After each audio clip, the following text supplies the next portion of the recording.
Hi, and welcome to the Market Insight webinar on United Kingdom. My name is Marianne Risbøl, and with me today I have... My name is Christina Sennegens. Hi, and welcome everyone. So for those of you who don't know Food Nation, we are a public-private partnership, and we work as a gateway for international stakeholders who are seeking information about the Danish agriculture and food sector and how it works towards better solutions. Yes, and with us today we have Esben Ide Rasmussen, the Minister Consular at the Royal Embassy in United Kingdom, and André van Wageningen, Senior Public Affairs Manager at Grodan. And it is possible to ask questions in the chat function. We will see all the questions at the end of the webinar, so please be patient, and then we will have a talk about questions and reflections on today's information. So we will keep it short and sweet. We have 1 hour webinar, so we will start to present the key findings from the Insight report on Denmark as a food nation. We just launched it for some months ago. Talk about the brand awareness, the strongholds within agriculture and food sector, and then within the specific theme of this year's Insight report, health and sustainability. Then Esben Ide Rasmussen will make a market insight presentation about the United Kingdom. What is the current market situation, the perception of health and sustainability in UK, and come with some example of business opportunities. We are very lucky to have Grodan with us as the case company, and André will give us some hands-on experiences on how to adapt your marketing and sales strategy to the UK market. So the Insight report is about brand awareness. It's about unique selling point. It's about a specific topic within the sector. And this year we have made a deeper dive within health and sustainability. So we are doing this Insight report every year to make a focus on Denmark as a food and agricultural nation. Do they know us out there? Do the business-to-business decision makers within the value chain on specific markets know us? What do they know us for? And this can give us as an export nation information about how we can position us on the export markets.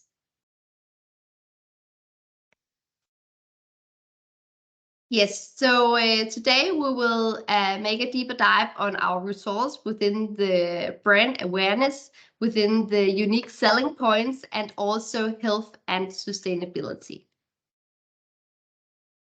So we are doing the image survey each year, and this year we have looked into how sustainable food systems and global health can be used as co-driver of export growth.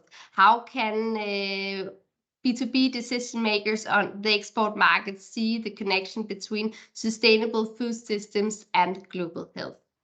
We surveyed 803 decision makers, B2B decision makers working with food and agriculture products and solutions in 4 important markets.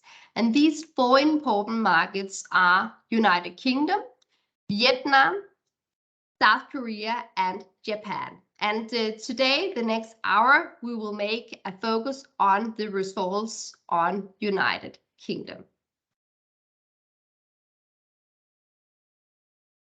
So Denmark has an unaided awareness of 14% among international B2B decision makers.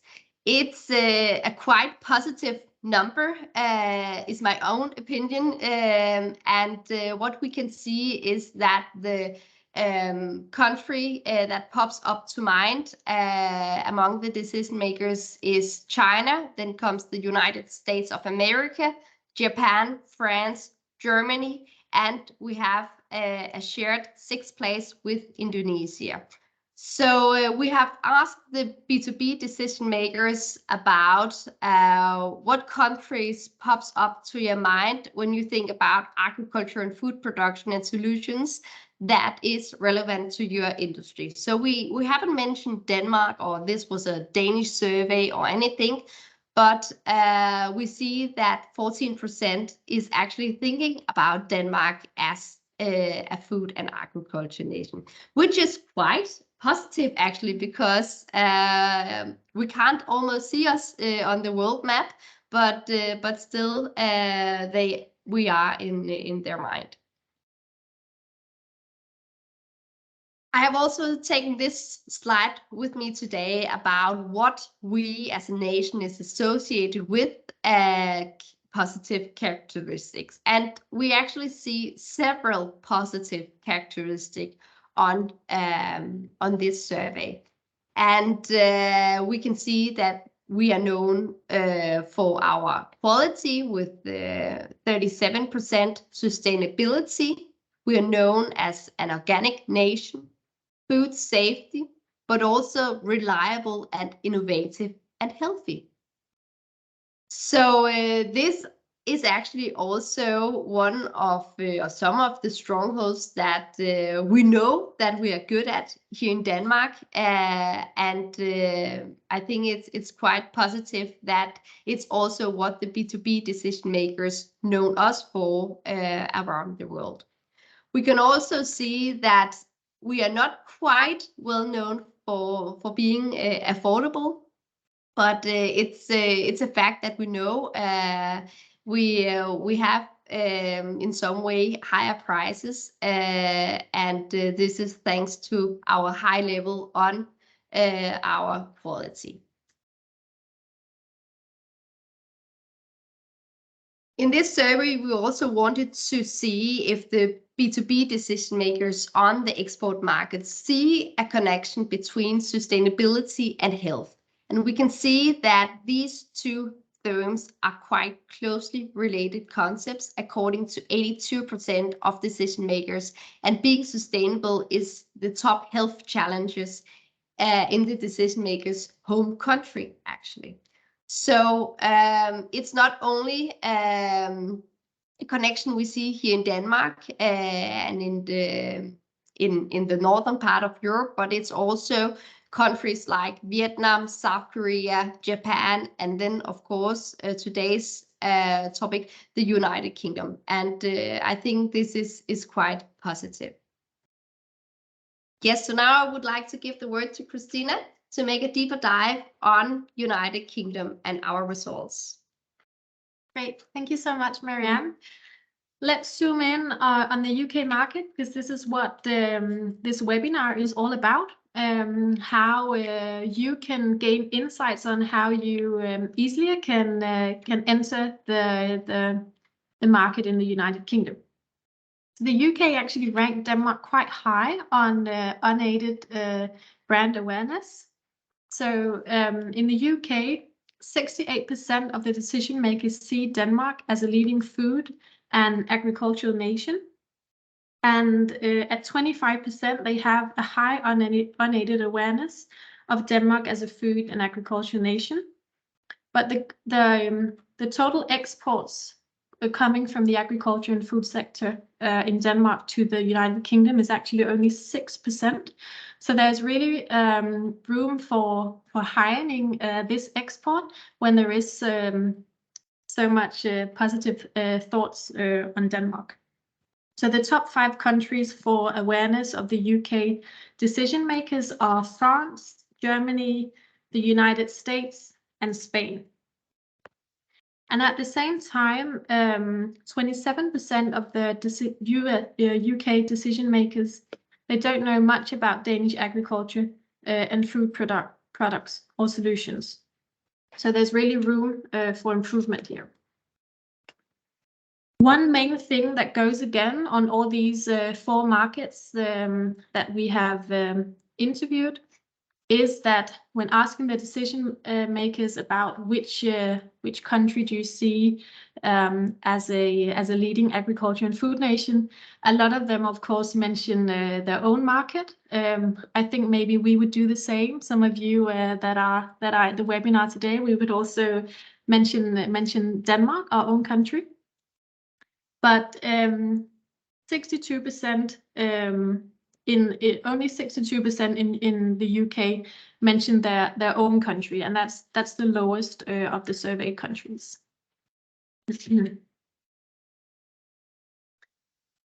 So when zooming in on the top 3 attributes associated with Danish food and agriculture products and solutions, according to the UK decision makers, it is the 3 you see here on the screen. So it is sustainability, it is animal welfare, and it is quality. So these attributes are attributes that they put higher on Denmark and say that this is something that Denmark is associated with, and it's definitely some positive things and something that we should work on our focus on our communication to the UK market. So the UK, they rank their own products and solutions significantly higher for attributes such as flexibility, affordability, authentic, food safety, and reliability. And Danish food products and solutions are not seen to be significantly more expensive, actually, than domestic products, but nevertheless, 61% consider Danish agriculture and food products good value for money. I think that's a very positive thing, and also a thing that you should underline in your communication. So let's take a closer look at this year's theme, which is health and sustainability. So we asked these UK decision makers a lot of different questions, and when asking the decision makers on their view on health, then 83% mention or agree that their company's customers are demanding more healthy food products and solutions. 82% agree that health will become more important to their company in the coming years, and 81% agree that being able to contribute to healthy food products and solutions is an increasingly important trade parameter. I think it's quite high numbers that we have here. 71% of the UK decision makers, they say that Danish food and agriculture products and solutions are among the healthiest in the world. And when asking these decision makers in the UK how to improve health throughout the value chain, then 86% agree that natural ingredients and products are one way to improve global health.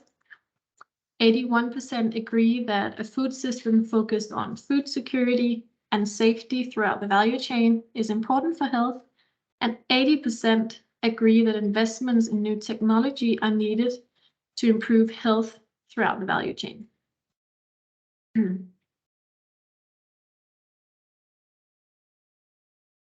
Some other numbers here are that 82% agree that Danish companies can offer technological solutions that can improve the development of healthy products to their company. And 73% of the UK decision makers agree that Danish companies can offer products and solutions across the value chain that support the production of healthy food. So quite some high agreement from the UK decision makers here. So when asking the UK decision makers what they associate with health, because I'm thinking this is maybe also something that you that are listening today are curious on, because what is health? This can be different from people to people. But you see the top 3 associations here on the right-hand side. So 25% of the UK decision makers, they associate health with the food safety, and also 25% associate health with sustainability. and 28% associate health with organic.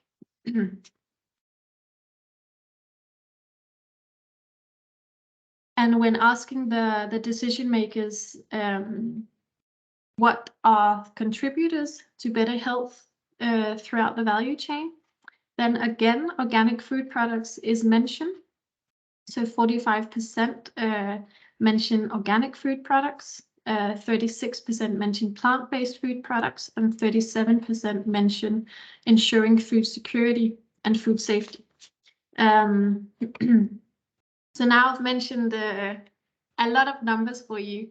So let's maybe just zoom in and highlight on what is the most important and what are the key findings on the UK market. So there's definitely a potential to grow awareness of Denmark as a food nation. In the UK, the image is strong, and health and sustainability has become more important. So Denmark has an unaided awareness of the 25%, which is high compared to the actual trade flow, which is only the 6% of the Danish exports who go to the UK. So there's definitely room for hiring these exports.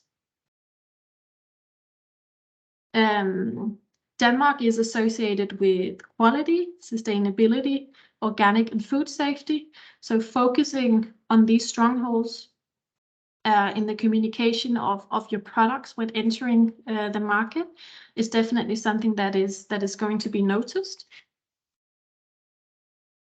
And another thing that was mentioned by the UK decision makers is that Danish agriculture and food products are actually good value for money.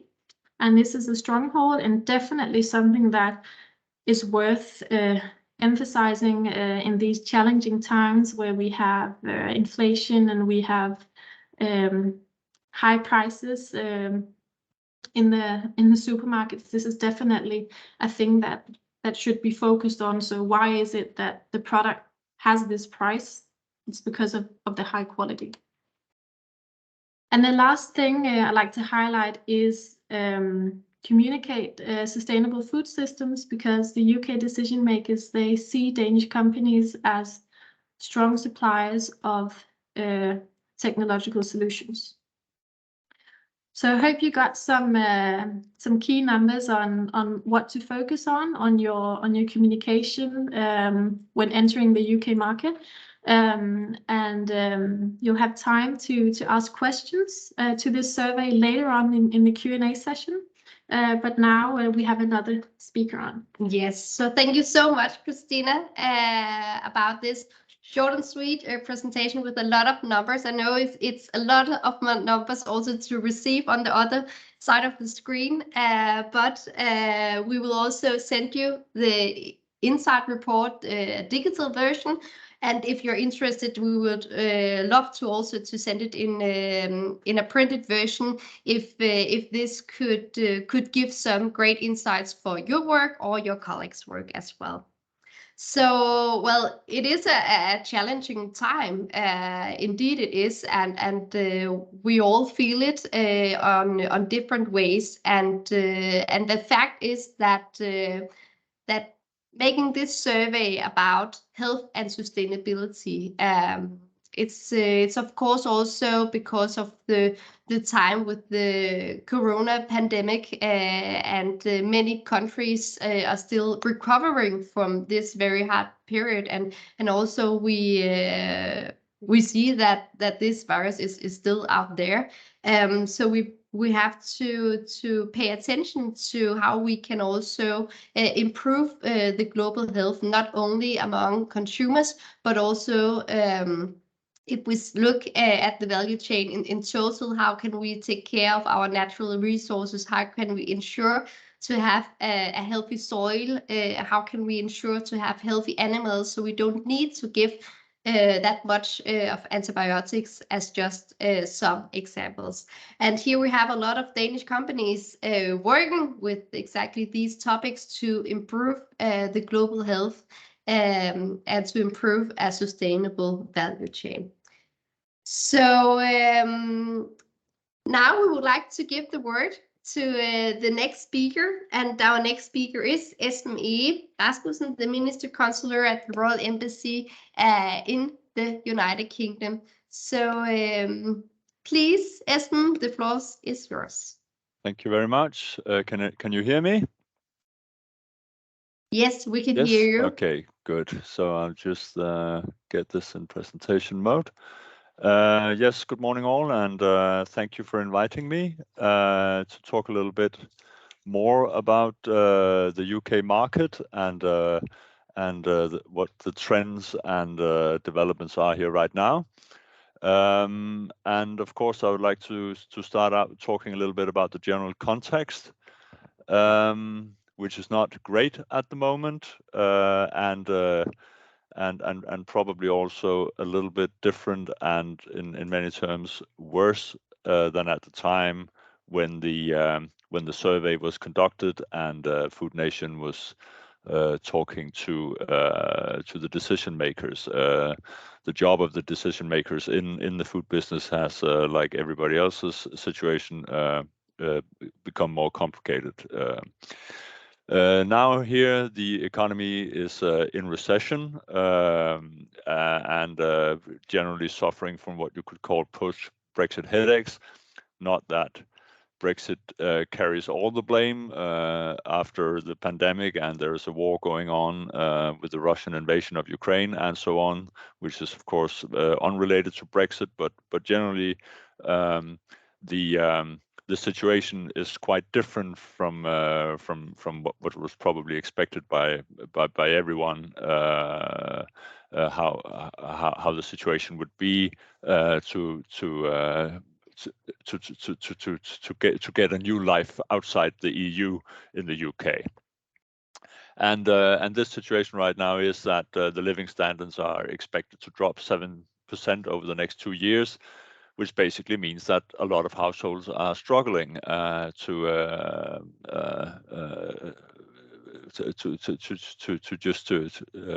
have food on the table that is good and healthy food, and is struggling to have heating due to energy crisis and basically the high inflation rate, interest rates, taxes are going up, which means that purchasing power is going down. And there is in general right now what you might call a squeeze of the middle class. So generally right now it's of course difficult for many people, but what you have to keep in mind at the same time is that food production in this country is relatively small compared to a Danish food production. There's only 50-60% self-sufficiency, and the food production in this country is experiencing the same problems as the households are. So some of the food production in the UK is also contracting, getting smaller, and the UK is still very, very reliant on imports to fill the shelves in the supermarket. So which means that there will be gaps to fill, and I also believe that the shift that we saw in consumer preferences is still taking place, the shift that we saw during the pandemic towards more healthy food. So definitely the numbers and the trends that you have just been presented by the report by Food Nations are still valid, but maybe what you call the say-do gap for consumers has widened for a period of time. The things that you want to buy, maybe you cannot really afford to buy them right now, even though you want to. But the basic underlying trend toward more healthy foods, more sustainable food is definitely there in the market, and I'll return a little bit more to that in a moment. Generally, we have seen that trade volumes are down, not least from the UK to the EU. Trade is going in different directions now, and the UK in generally is not as big a trading nation themselves anymore, which just basically supports the fact that there will be gaps here to fill, and there will still be opportunities also for Danish food producers, but maybe to a larger degree also in competition with UK's own products. if you take a little bit closer look at the food sector and the consumers here, of course, geography hasn't changed. The UK market is close, and like it was said and documented also by the report just presented, the Danish brands are well established. They are well respected in this country, and as such, there's a good foundation, a good basis for getting products to market here, not least healthy, sustainable products that are part of a green transition trend that is also taking place here. Price is king. It has always been in the British market, probably in most markets, and of course, especially now. And like I said before, it does not mean that sustainability is not important or health is not important. It is to the consumers. You see a growing number of people becoming vegetarians, vegans, flexitarians, pescatarians, and you see a change in consumer behavior that definitely supports still that sustainability and health is very important to the British consumer. What is very different here is that big retail is powerful, really powerful. Retail is powerful all over Europe. It's a very restricted number of people making all the decisions within retail. We know that. But the main difference here compared to Denmark is that there is a very little political ownership and leadership in terms of also putting pressure on retail to bear some of the transition costs of going greener and more healthy. In Denmark, we of course also have a retail sector that wants to make money, but we also have a pressure groups and we have a political awareness that retail should also bear some of the costs, some of the transition costs of changing the food system. That is not so much the case here. Retailers are, rather than consumer organizations or politicians, the ones that put pressure on producers to deliver on health, on climate, on animal welfare, food waste, and biodiversity. And basically that means that you will face a double squeeze on producers to deliver high standards at low prices, and you're in for tough negotiations very often. Again, the upside is that there's a lot to work with. British diets are still relatively unhealthy, and the shift that I just talked about is going on still. Women are generally healthier than men, and perhaps even more interestingly and surprisingly, the older generation is generally healthier than the young here, and that has got to do with income and money rather than age, probably. So the say-do gap among young people is probably larger than it is for older, healthier, and wealthier people. As I said, the shift that we have seen has, to a very large degree, been the consumption of meat has been going down. People are thinking more about what veggies they want to buy before they think about what meat they want to make king of the dish in the evening. And the amount of legumes and nuts and so on has been going up. And as I said, we've seen a larger group of vegetarians, vegan, pescatarians, and flexitarians, and that diet throughout the week has been changing here. So to sum it up a little bit, the main challenges you face on the British markets now is, of course, the general economic outlook and the recession that is going on now. You've also seen a declining pound towards the euro and towards the dollar, which is of course not very helpful at the moment.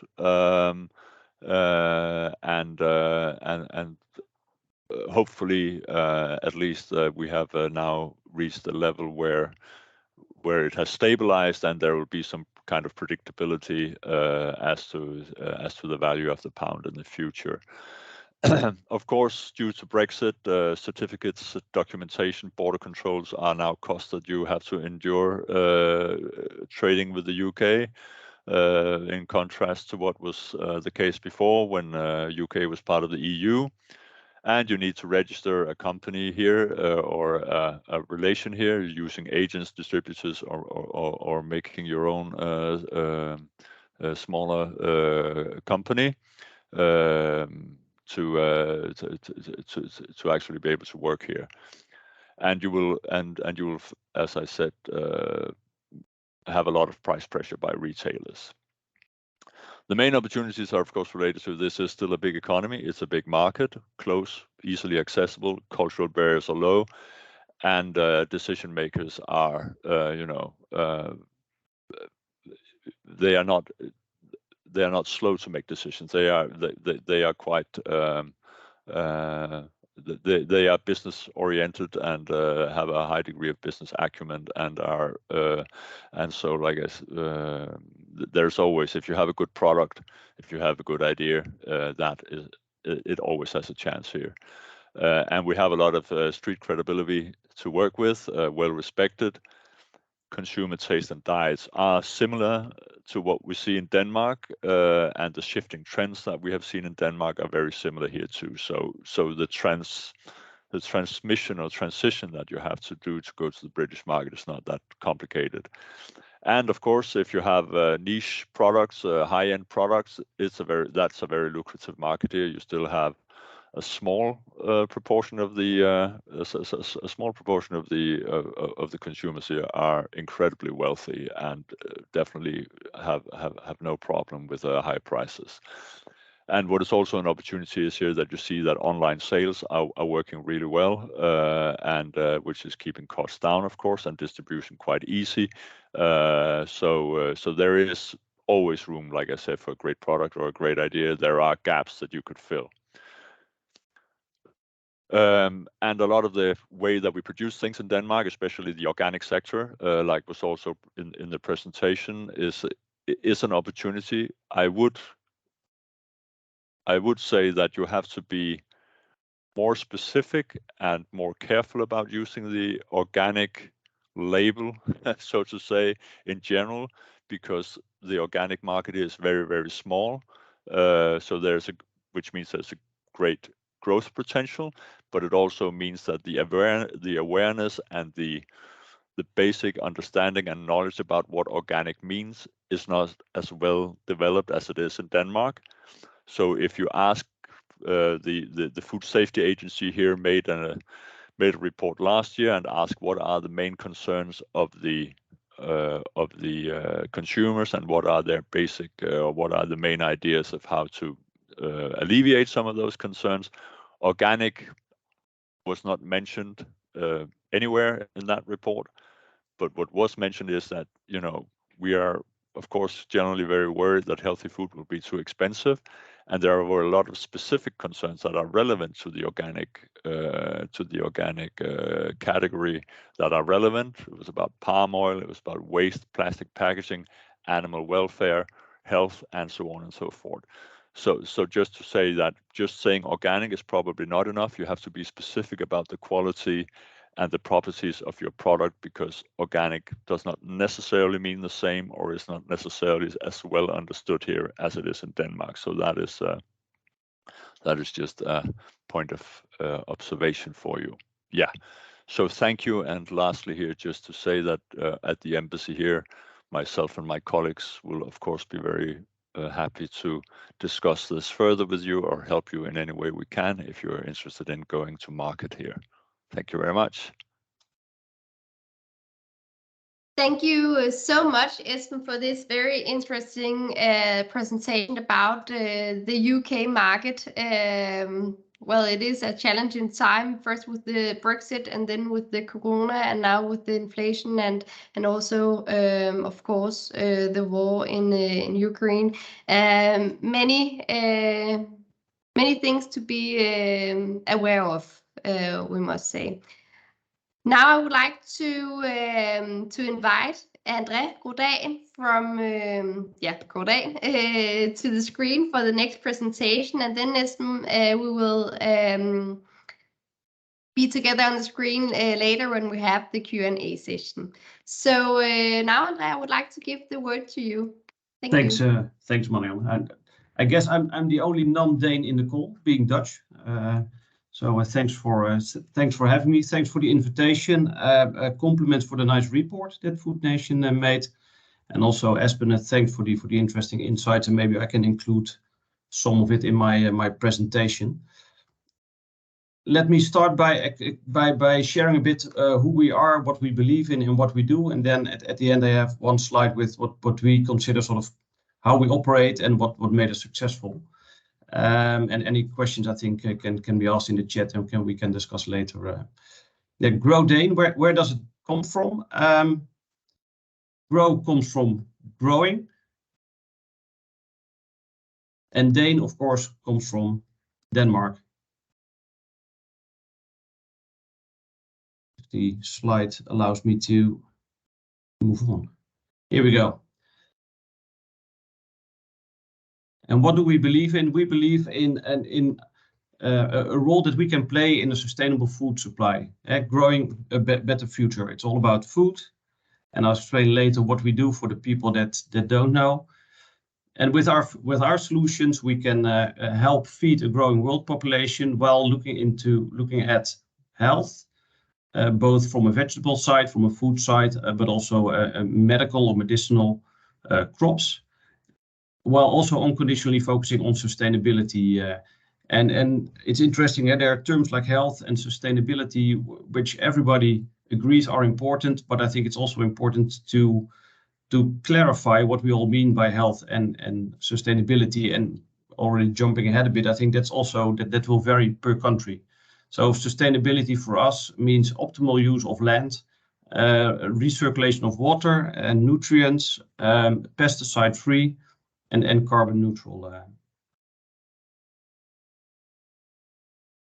It's our dream that before the end of 2030, and that's getting closer faster than everybody. At least I think it's getting closer very fast, to feed 1 billion people with fresh produce, and that will benefit from medical plants grown on Grow Dane. For the people that don't know and ask why are you in the call, because we never heard about Grow Dane. We are actually part of the Rockwell Group.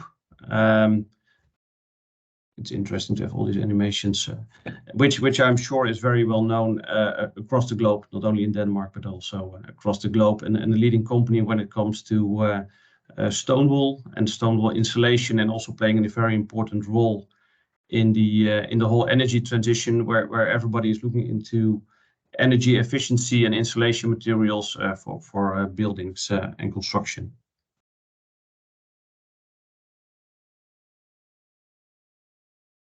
So assuming everybody knows the insulation materials that Rockwell makes, that you put sort of in your wall for insulation, we actually use it to grow crops.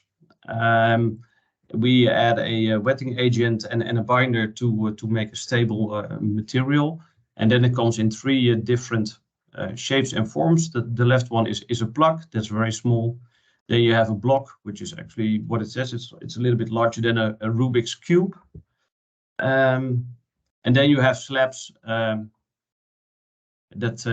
are sort of at the bottom. And what people do, they grow tomatoes, sweet peppers, and cucumbers, for instance, in greenhouses. And as I'm relatively new to the industry, I joined Grow Dane July 1st. It's very impressive to see what's all behind the sort of the perception that everybody has when it comes to greenhouses, and it's interesting and also encouraging to see how those people look at sustainability, how they support feeding a global population, not only in existing but also in new greenhouses.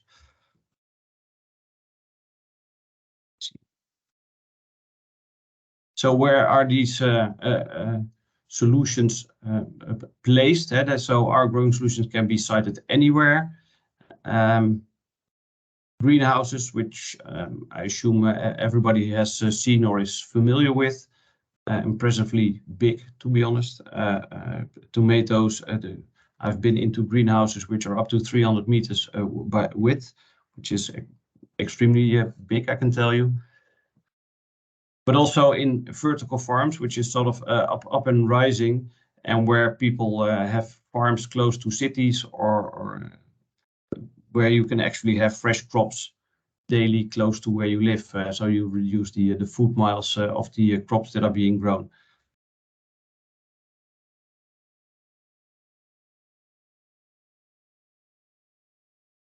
Sustainability has been mentioned several times. We haven't talked about the circular economy.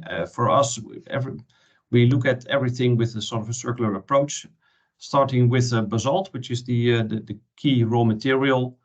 We make stone wool, and after growing the sweet peppers, cucumbers, and tomatoes, the stone wool slabs that you can see here are collected, and then in the end, through a recycling process, turned into bricks that in the end are being used in the building industry again. In that way, we sort of provide a circular approach and solution to customers. So our key to success, and I'm not sure if it's really specific for the UK, but I think some of the items you should make very specific. And the first item may look a little bit like a no-brainer for anybody that's in business, but we are addressing sort of all the three P's, the economic, societal, and environmental needs in the market. And I think there it's very good to be aware of the national or regional dynamics and actually try to understand what the environmental needs or societal needs are. We have industry experts working for us that know the sector and can also support customers in their operations. And we also work with other key players. For instance, when it comes to the recycling part, we always work with local companies that help in the logistics, but also help in the recycling part, or local bricks companies. Like I said, we work with leading parties in the industry, also including academia, to at least create a sort of science basis for our claims and innovations.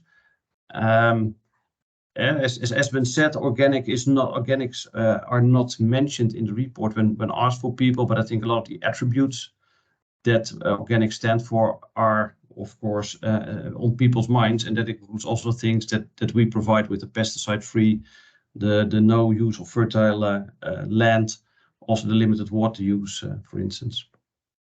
And we offer complete solutions.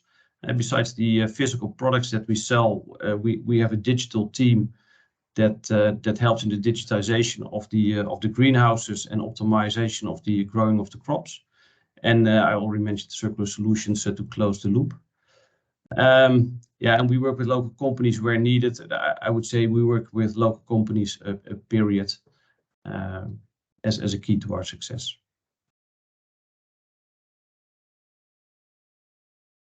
So that's it. I would say brief, short. These are sort of our I hope you get a flavor of who we are, what we do, but also why we do it, and open to any questions.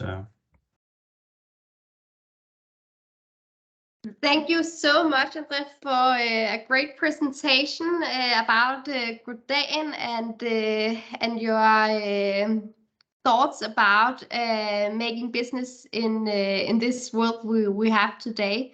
I would like to invite Esben back to the screen, and then I think we could have a Q&A session, all of us, and a discussion about the UK market. So if any of you out there have any questions or thoughts that you would like to share, you're more than welcome to write them in the chat and share it with all of us. Otherwise, we have some questions. So it is a challenging time, indeed it is, and you both mentioned the prices and the quite serious situation that we are a part of in these years. But if we look so in general on the UK market specific and try to look on the positive sides, I would like to ask you, André, what has been the key success factors for Grodan to entering the UK market? What have you done specific, if you would like to share, to feel the success? That's a good question. Thanks. As I said before, I'm not sure if we did something specific for the UK. I think we have sort of a general approach that you in the end make specific for the UK. And of course, with Brexit, then part of my work as a public affairs manager, of course, is representing Grodan in Brussels. Formerly, before Brexit, of course, the UK was included, and any regulation or the directives would include the UK.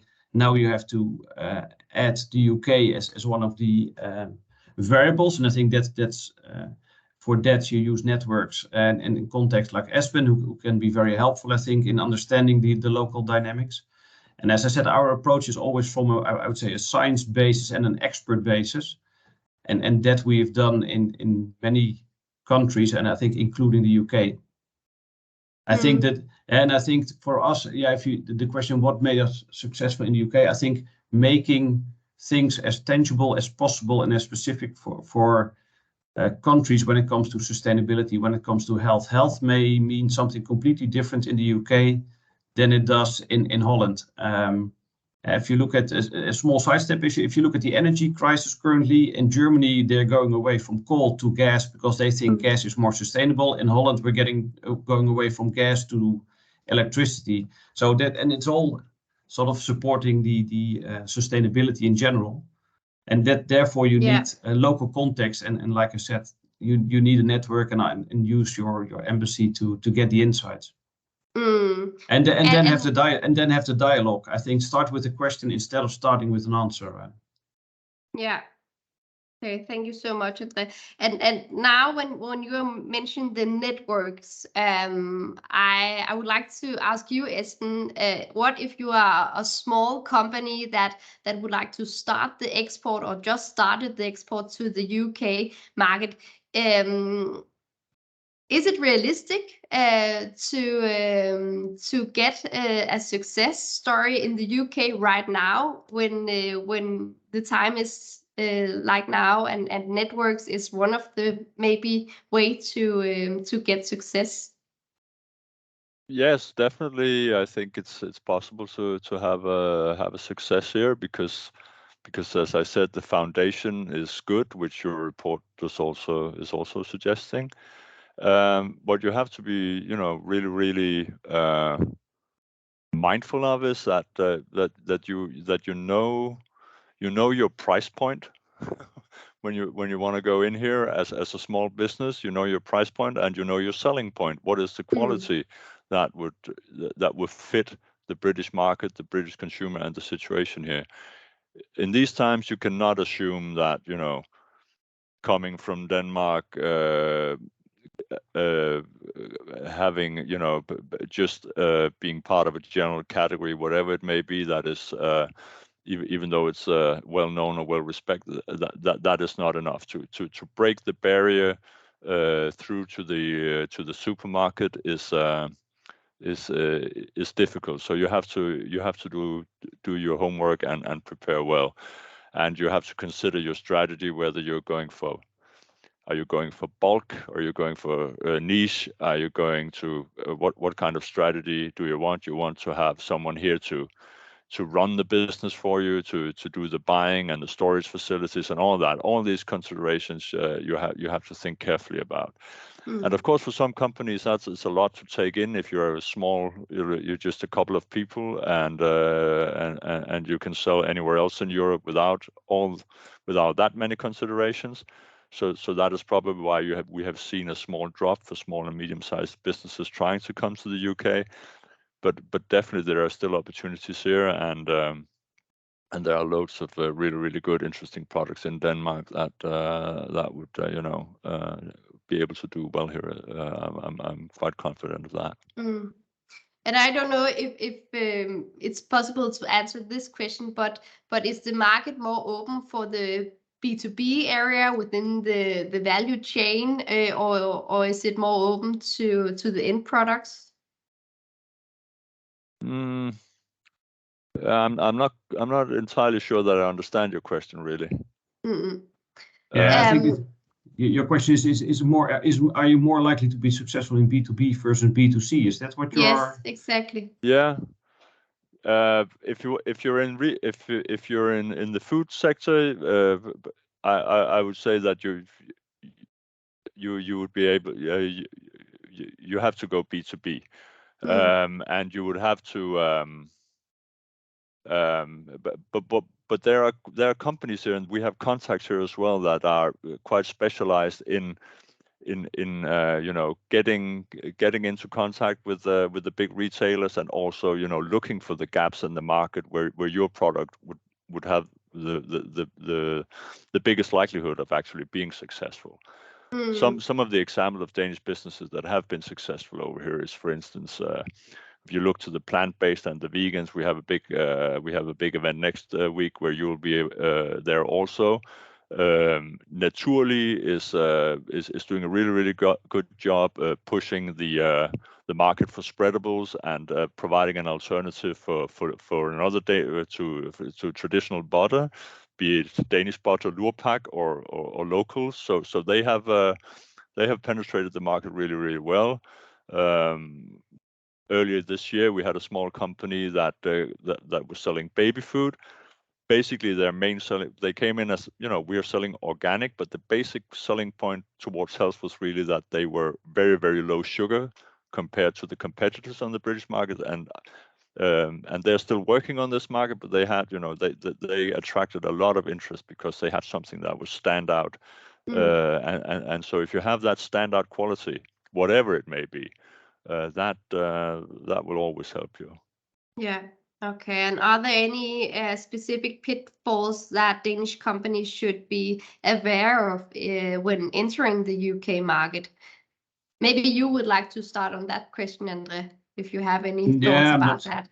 No, I'm not sure. I think building on the last, also building on Espen's answer, B2B or B2C, I think it's partly it's a strategic choice what you want to do, but of course B2C requires a completely different marketing approach, and I would say different marketing budgets than B2B. And as you see, in the example of the baby food, I would say my takeaway is that sometimes you start with one value proposition and you find out something else is much more important, which for me is sort of a proof that you especially need the dialogue and need to understand what resonates in the market. Are there any pitfalls? I'm not sure. I think, but I assume I don't want to state the obvious, but I assume everybody knows that sometimes terms like organics and natural are protected and are sort of very well defined. So you cannot simply call anything natural. At least in Europe, things there are definitions of what you can call natural or organic. So people end up with nature-like or these kind of things. So I would say be aware of what you put on the package. Okay. Well, do any of you out there have any questions? And you are free to just write any. And otherwise, I think we will just continue the dialogue. I have a lot of questions that pops up to mind. One of them was this about the B2B and B2C focus, which I thought was very interesting to hear more about. Well, you both said it. It's a market that is close to Denmark, but is there any cultural differences that we should be aware of when exporting to United Kingdom? Or maybe you would like to start, Espen? Yeah, well, of course there are. Like Andre and I also mentioned myself, is that what people actually mean and think when they hear a specific definition on a category, for it, be it organic or whatnot, it might mean something a little bit different than what you think it means, coming from a Danish background. So you have to investigate that. You have to be careful of that. You have to assume that your own assumptions of what things means might be incorrect. So you have to actually investigate that. Decision making here is a little bit different. It's very difficult to get in contact with the final decision maker quickly. You have to go through quite a lot of steps and find a lot of phone numbers and references that are not as easily accessible as they would be in Denmark, where you can open any web page and it's quite easy to find your way towards the right division within the company and the decision makers you need to talk to. You have to go through various channels here to find those decision makers, and that is also why going directly B to C is often perhaps more complicated here than it be in Denmark and in the Nordic countries. So that is something to be aware of. They are generally very much like Danish people in terms of informality and sense of humor when you talk to them in general, but far less direct than Danish people or Dutch people. Exactly. They would not say no to your face directly. They would say that's really interesting. We will look into that, and then you would think, oh, okay, they will be examining the data, but what they really said was no. Crap idea. Yeah. Exactly. So there are differences like that in the communication that can be frustrating if you haven't met that kind of culture before, for sure. Yeah. Yeah, I think the Dutch and Danish will say, okay, you can say anything to me, please give me feedback. But I think in the UK, it's much more sort of, you have to read between the lines or understand the translation from the English to what it actually means. Yeah. And one remark before we go to, and that's especially also the reason why it's good to work with local people, because they will be able to bridge the gap, both also culturally, but also language-wise. Okay, great. Thank you very much. We have a question in the chat from Cosmos, who is from the company Bite Drinks. He asks, how easy is the access to institutional customers in the UK for Danish food and beverage products? Esben, maybe you want to start with this? I do not have a lot of specific experience on this, but generally, I assume institutional customers here is meaning like schools, hospitals, and government institutional customers. If that's the correct understanding, then I'd say, well, like when they were in the EU, and like there will be procurement procedures for any orders for public institutions that you would have to, of course, know about and engage in.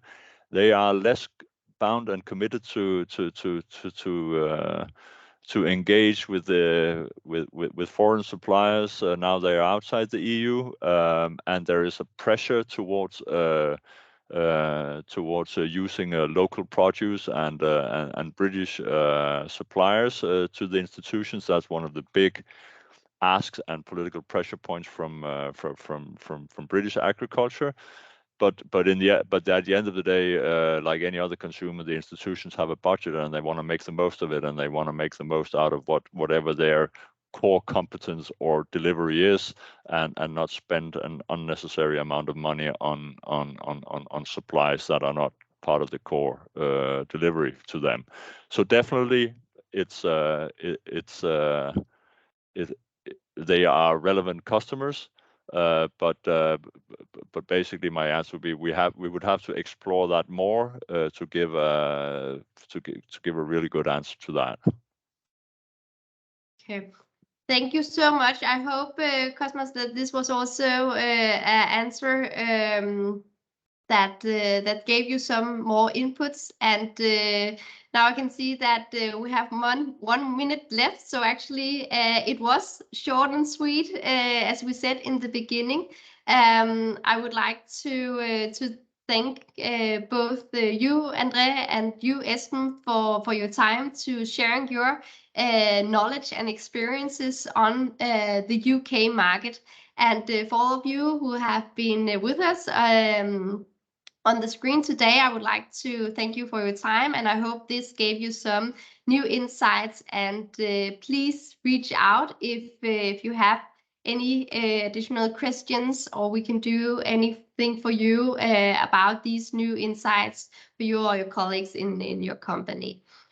The next Market Insight webinar is on Vietnam, and it's the 14th of December. So if this is a market that you're interested in as well, we will share the sign-up request here later today. So thank you all for your time, and hope to see you another time here online. Thank you. Bye. Thank you very much.